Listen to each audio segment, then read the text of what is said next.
Madam, இப்போது Brijbhushan case ஒன்று நீங்கள் பார்த்துருப்பீங்க நம்ம டெல்லியில். அதில் வந்து போக்சோ கேஸை வந்து முடிச்சு வச்சாங்க. எல்லாரும் என்ன சொல்கிறாங்க அப்படின்னா இன்ஃப்ளூயன்ஸ் பண்ணியிருக்கிறாங்க அப்படின்னு சொல்லிட்டு. இங்கேயும் என்ன சொல்கிறாங்க அப்படின்னா எடப்பாடி பழனிசாமி தான். இந்த கேஸில் விசாரிச்சிருந்தாலும் கூட இன்னும் திரும்பவும் கேட்போம், மீண்டும் மீண்டும் கேட்போம், யார் அந்த சார் அப்படின்ட்டு.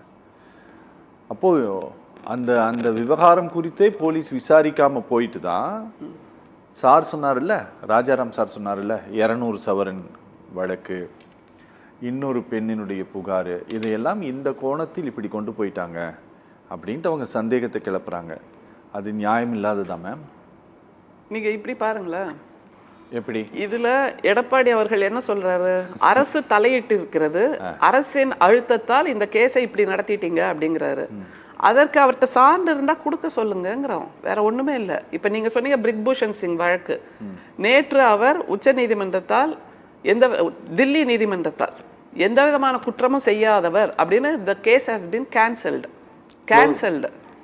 அதாவது அந்த பாதிக்கப்பட்ட ஒரு பெண்ணின் அப்பாவே வந்து சொல்றாரு, என் பொண்ணு தெரியாம பொய் சொல்லிட்டா அப்படின்னு. பொய் சொன்னது பெண்ணா அல்லது அரசா, தில்லி நீதிமன்றமா? இதுதான் ஒரு கேள்வி, எளிமையான ஒரு கேள்வி.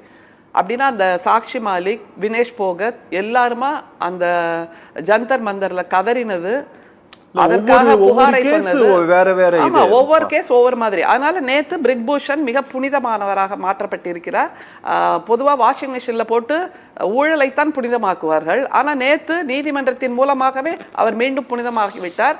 அதனால நேத்து அவர் என்ன பண்ணியிருக்காரு, ஒரு 1000 கார் எஸ்யூவி கார்ல 10,000 தொண்டர்கள் புடைசூழ வெளியில ஊர்வலம் நடத்தியிருக்காரு, வெற்றி ஊர்வலம். பாருங்க, நான் உத்தரப்பிரதேசத்தோட ராமன் வந்திருக்கேன் அப்படிங்கிற மாதிரி.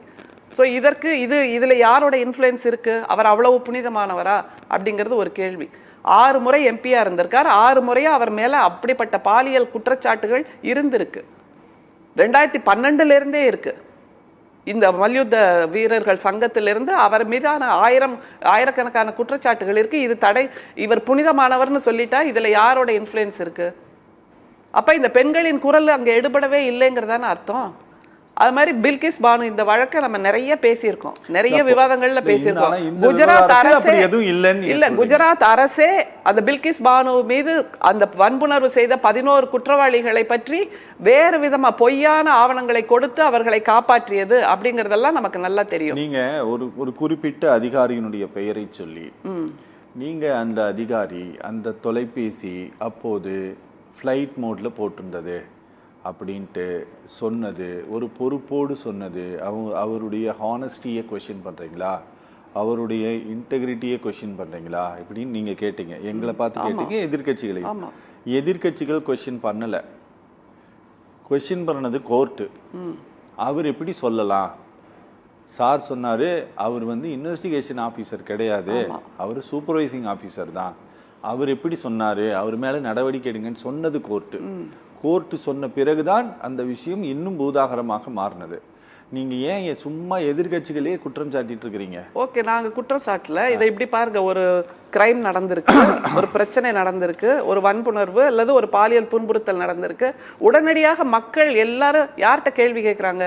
உடனடியாக நாம் கேட்கக்கூடியதுங்கிறது அந்த நேரத்து பதட்டத்தை தடுப்பதற்காக, தவிர்ப்பதற்காக அல்லது தணிப்பதற்காக மிக பொறுப்புள்ள ஒரு அதிகாரி, காவல்துறை அதிகாரி தானே பதில் சொல்ல வேண்டிய இடத்துல இருக்காரு. இது பொதுமக்கள் பார்வையிலேருந்து நான் சொல்றேன். நீங்க வழக்கறிஞரோ இல்லை காவல்துறை அதிகாரியோ சொல்றது வேற விஷயம். ஆனா பொதுமக்கள் பார்வையில உடனடியாக யாராவது பதில் சொல்ல மாட்டாங்களா? அங்க போலீஸ் ஆஃபீஸர் இல்லையா அப்படின்னு தானே ஒரு கேள்வி வரும். அந்த பொறுப்பில் தானே அந்த சூழ்நிலையை எப்படி கையாள்வது, எதை பற்றியுமே நான் சொல்ல மாட்டேன் அப்படின்னா பிரஸ் மீட்ல வந்து என்னென்னு பேசுறது? இந்த பிரச்சனை நடந்தது, நாங்கள் விசாரிக்கிறோம், இந்த பிரச்சனை நடந்தது, நாங்கள் விசாரிக்கிறோம் அப்படின்னு மட்டும்தான் சொன்னால் அது நழுவுவதாக ஆகும். தன்னுடைய கடமை, அவருக்கும் கடமை இருக்கிறதா இல்லையா?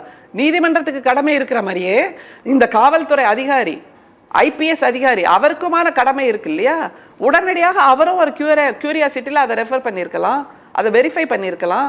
இப்போ காவல்துறை அதிகாரி அவரே சொன்னார் இல்லையா, அந்த லிஸ்ட்டை எடுத்துட்டாங்க, அதன் மூலமாக நம்ம கண்டுபிடிச்சிடலாம் அப்படின்னு. பர்டிகுலர் கேஸ் என்னாச்சு அப்படின்னா, இந்த பர்டிகுலர் கேஸ் முடிஞ்சிருச்சு, சரியா? இப்போ நம்ம உட்காந்து இங்கே பேசுவதனால் எதுவுமே ஆக போகிறது கிடையாதுன்னு. இதில் வந்து ஜட்ஜ்மெண்ட் ப்ரொனவுன்ஸ் பண்ணுறதை தவிர இங்கே வேற ஒன்றும் பெண்டிங் கிடையாது. ஆனால் இந்த ஆர்டர் வந்து வெளியில் வந்த பிறகு அதை சுற்றி நடக்கக்கூடிய அரசியலை தான் நாங்கள் பேச விரும்புகிறோம். இதில் இப்படியெல்லாம் எழுப்பக்கூடிய கேள்விகளுக்கு இந்த விசாரணையிலோ அல்லது இந்த தீர்ப்பிலோ பதில் கிடைக்குமா? இப்படியெல்லாம் எழுப்பப்பட்ட சந்தேகங்களுக்கு இந்த கோணத்தில் இது விசாரிக்கப்படவில்லை அப்படின்ட்டு எதிர்கட்சிகள் சொல்லக்கூடிய குற்றச்சாட்டுக்கு ஆளும் கட்சியான உங்களுடைய தரப்பின் பதில் என்ன அப்படிங்கறத தெரிஞ்சுக்கிறதுக்காக தான் நாங்க நடத்துறோம். இது சிம்பிளா இப்படி புரிஞ்சுக்குவாங்க. இந்த வழக்கு ஜூன் 2ஆம் தேதி வரக்கூடிய அந்த தீர்ப்புங்கிறது இந்த ஞானசேகரன் அவர் மீது இருக்கக்கூடிய குற்றச்சாட்டுகள், பாலியல் வன்கொடுமை இருக்கு, தகவல் தொழில்நுட்ப சட்டத்தின் மூலமான அந்த குற்றம் இருக்கு, தமிழ்நாடு பெண்கள் துன்புறுத்தல் தடுப்பு சட்டம் அது இருக்கு, ஆதாரங்களை அழித்தல் அது இருக்கு, திருட்டு இருக்கு, ஆள் கடத்தல் இருக்கு, வீடு புகுந்து கொள்ளையடித்தல் இருக்கு. அவரோட சார்ஜ் ஷீட்டே ஹிஸ்டரி, அதை என்ன சொல்லுவாங்க, ஹிஸ்டரி ஷீட்டே அப்படி நீளமா இருக்குங்க போது 11 குற்றங்களை செய்திருக்கிறார். இந்த வழக்கு, இந்த அண்ணா பல்கலைக்கழக வழக்குக்கான விசாரணை தான் இது. அது மாதிரி காவல்துறை அதிகாரி சொன்னாரு, இவர் மேல மீதி கேஸ் எல்லாம் இருக்கு, அதையெல்லாம் ஏன் நடத்தி அவங்க தீர்ப்பு கொடுக்கல இது நாள் வரைக்கும் அப்படின்னு ஒரு கேள்வி கேட்கிறார். காவல்துறை அதிகாரிக்கு மிக நன்றாக தெரிந்திருக்கும், எனக்கு தெரியறதை விட எத்தனை கேஸ் கோர்ட்ல பெண்டிங்ல இருக்கு, ஒவ்வொரு கேஸும் எடுக்கப்படக்கூடிய நேரம்ங்கிறது 2 வருஷம் கழிச்சு 5 வருஷம் கழிச்சு இப்படிதானே எடுக்கு. எத்தனை கேஸ் கட்டாங்க அப்படியே அடுக்கி வச்சிருக்காங்க. அப்படியாக கூட இது இருந்திருக்கலாம் இல்லையா? எத்தனை குற்றவாளிகளை பற்றி விசாரணை நடந்துட்டு இருக்கு.